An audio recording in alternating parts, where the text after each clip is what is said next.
ಯುವ ಸಮುದಾಯಕ್ಕಿರುವಂತಹ ಶಕ್ತಿ ಬೇರೆ ಯಾರಿಗೂ ಇಲ್ಲ. ಅದನ್ನ ಒಳ್ಳೆಯ ಮಾರ್ಗದಲ್ಲಿ ಸಾಗುವ ಮೂಲಕ ಸದುಪಯೋಗ ಪಡಿಸಿಕೊಳ್ಳಿ ಎಂದು ಯಲ್ಲಾಪುರ ಮುಂಡಗೋಡು ವಿಧಾನಸಭಾ ಕ್ಷೇತ್ರದ ಶಾಸಕರಾದ ಶಿವರಾಮ್ ಹೆಬ್ಬಾರ್ ಹೇಳಿದರು. ಅವರು ಯಲ್ಲಾಪುರ ಪಟ್ಟಣದ ಕಾರ್ಮಿಕ ಭವನದಲ್ಲಿ ಪೊಲೀಸ್ ಇಲಾಖೆಯಿಂದ ಹಮ್ಮಿಕೊಂಡ ಡ್ರಗ್ಸ್ ವ್ಯಸನ ಮುಕ್ತ ಆಪರೇಷನ್ ರೈಸ್ ಕಾರ್ಯಕ್ರಮವನ್ನು ಉದ್ಘಾಟಿಸಿ ಮಾತನಾಡಿದರು. ಯಲ್ಲಾಪುರದಂತಹ ಊರುಗಳಲ್ಲಿ ವಿದ್ಯಾರ್ಥಿಗಳು ಅಫೀಮು ದಾಸರಾಗುತ್ತಿರುವುದನ್ನು ಕಾಣ್ತಾ ಇದ್ದೇವೆ. ಈ ಬಗ್ಗೆ ಪೊಲೀಸ್ ಇಲಾಖೆಯವರು ನಿಗಾ ವಹಿಸಿ ಇದಕ್ಕೆ ಕಡಿವಾಣ ಹಾಕುವ ಬಗ್ಗೆ ಸೂಚನೆ ನೀಡುತ್ತೇನೆ ಎಂದ ಅವರು, ವ್ಯಸನಿಗಳಿಗೆ ದಾಸರಾಗಿ ಮಕ್ಕಳ ಭವಿಷ್ಯ ಹಾಳಾಗಬಾರದು. ಈ ಬಗ್ಗೆ ಪರಿಣಾಮಕಾರಿಯಾಗಿ ಜಾಗೃತಿ ವಹಿಸುವ ಕಾರ್ಯವಾಗಬೇಕು ಎಂದು ತಿಳಿಸಿದರು. ಆ ಹಂತದಲ್ಲಿ ಇವತ್ತು ಮುಂದುವರೆದಿಲ್ಲ.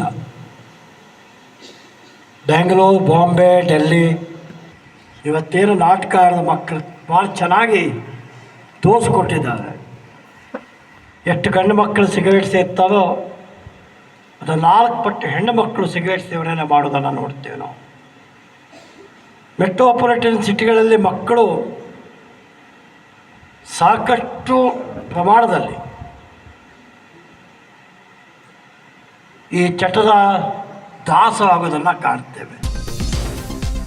ತಹಶೀಲ್ದಾರ್ ಎಂಆರ್ ಕುಲಕರ್ಣಿ ಮಾತನಾಡಿ, ದೊಡ್ಡ ದೊಡ್ಡ ನಗರಗಳಲ್ಲಿ ವಿದ್ಯಾರ್ಥಿಗಳೇ ವ್ಯಸನಿಗಳಾಗಿ ಬಲಿಯಾಗ್ತಾ ಇದ್ದಾರೆ. ಡ್ರಗ್ಸ್ ಮುಕ್ತ ಸಮಾಜ ನಿರ್ಮಾಣಕ್ಕೆ ಕೇವಲ ಪೊಲೀಸ್ ಇಲಾಖೆಯ ಕೆಲಸವಲ್ಲ, ಸಮಾಜದ ಪ್ರತಿಯೊಬ್ಬರೂ ಈ ಕಾರ್ಯದಲ್ಲಿ ಕೈಜೋಡಿಸುವ ಅಗತ್ಯವಿದೆ ಎಂದು ಹೇಳಿದರು. ಸರ್ಕಾರಿ ಪ್ರಥಮ ದರ್ಜೆ ಕಾಲೇಜಿನ ಪ್ರಾಂಶುಪಾಲರಾದ ಡಾಕ್ಟರ್ ಆರ್.ಡಿ. ಜನಾರ್ದನ್ ಪ್ರಾಸ್ತಾವಿಕವಾಗಿ ಮಾತನಾಡಿ, ರಾಜ್ಯದಾದ್ಯಂತ ಸಮಾಜವನ್ನ ಜಾಗೃತಗೊಳಿಸುವ ಅಭಿಯಾನ ನಡೆಯುತ್ತಿದೆ. ವ್ಯಸನಿಗಳು ಮಾನಸಿಕ ದೈಹಿಕ ಆರೋಗ್ಯವನ್ನ ಕೆಡಿಸುತ್ತಿದೆ. ವ್ಯಸನಕ್ಕೆ ಅಂಟಿಕೊಂಡ ಮೇಲೆ ಅದನ್ನ ಬಿಡಿಸುವುದು ಕಷ್ಟ. ವ್ಯಸನಕ್ಕೆ ದಾಸರಾಗದಂತೆ ಮುಂಜಾಗ್ರತೆ ಕೈಗೊಳ್ಳುವುದೇ ಉತ್ತಮ. ಅದರ ದುಷ್ಪರಿಣಾಮಗಳ ಕುರಿತು ವಿದ್ಯಾರ್ಥಿಗಳಲ್ಲಿ ಜಾಗೃತಿ ಮೂಡಿಸಿದ್ರೆ ಮುಂದೆ ವ್ಯಸನ ಮುಕ್ತ ಸಮಾಜ ನಿರ್ಮಾಣಕ್ಕೆ ಅದು ಸಹಕಾರಿಯಾಗುತ್ತದೆ ಎಂದು ಹೇಳಿದರು.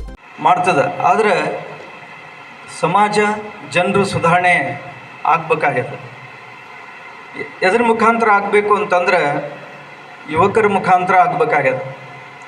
ವಿದ್ಯಾರ್ಥಿಗಳು ವಿದ್ಯಾರ್ಥಿನಿಯರು ಬಹಳಷ್ಟು ಜನ ಸೇರಿದ್ದೀವಿ ನಾವೆಲ್ಲ ಇಲ್ಲೇ. ಹೆಚ್ಚಾನೆಚ್ಚು ನಾವು ಸಿಟಿಯಲ್ಲಿ ಈಗ ಬೆಂಗಳೂರು, ದಾವಣಗೆರೆ ದೊಡ್ಡ ದೊಡ್ಡ ಸಿಟಿಯಲ್ಲಿ ಏನಾಗ್ತಾ ಇದೆ ಅಂತಂದರೆ ಮಕ್ಕಳೇ ಇದಕ್ಕೆ ಬಲಿಯಾಗ್ತಾ ಇದ್ದಾರೆ. ತಾಲೂಕು ಆರೋಗ್ಯ ಅಧಿಕಾರಿ ಡಾಕ್ಟರ್ ನರೇಂದ್ರ ಪವಾರ್ ಮಾದಕ ವ್ಯಸನಿಗಳಿಂದ ಆಗುತ್ತಿರುವ ದುಷ್ಪರಿಣಾಮಗಳ ಕುರಿತು ಜಾಗೃತಿ ಮೂಡಿಸಿದರು. ಪಿಎಸ್ಐಗಳಾದ ಸಿದ್ದು ಗುಡಿ, ಮಹಾವೀರ್ ಕಾಂಬಳೆ, ಸರ್ಕಾರಿ ಪದವಿ ಪೂರ್ವ ಕಾಲೇಜಿನ ಪ್ರಾಂಶುಪಾಲರಾದ ಎಸ್.ಟಿ. ವೈದ್ಯ ಉಪಸ್ಥಿತರಿದ್ದರು. ರೇಖಾ ಎನ್ಎಂ ನಿರ್ವಹಿಸಿ ಪಿಎಸ್ಐ ರಾಜಶೇಖರ್ ವಂದಲಿ ಪ್ರಜ್ಞಾ ವಿಧಿ ಬೋಧಿಸಿದ್ರು. ಮಾದಕ ವ್ಯಸನ ಸೇವನೆಯಿಂದ ಉಂಟಾಗುವ ದುಷ್ಪರಿಣಾಮಗಳ ಕುರಿತು ಸರ್ಕಾರಿ ಪ್ರಥಮ ದರ್ಜೆ ಕಾಲೇಜಿನ ವಿದ್ಯಾರ್ಥಿಗಳು ನಾಟಕ ಪ್ರದರ್ಶಿಸಿದ್ರು. ಪ್ರಿಯ ವೀಕ್ಷಕರೇ, ಈ ವಿಡಿಯೋನ ನೋಡೋದಕ್ಕೂ ಮೊದಲು ನಮ್ಮ ಚಾನೆಲ್ ಅನ್ನ ಇನ್ನು ಸಬ್ಸ್ಕ್ರೈಬ್ ಮಾಡ್ಕೊಂಡಿಲ್ಲ ಆದರೆ ತಕ್ಷಣವೇ ಸಬ್ಸ್ಕ್ರೈಬ್ ಮಾಡ್ಕೊಳ್ಳಿ. ಹಾಗೆ ವಿಡಿಯೋ ಇಷ್ಟ ಆಗಿದ್ರೆ ಶೇರ್ ಮಾಡಿ.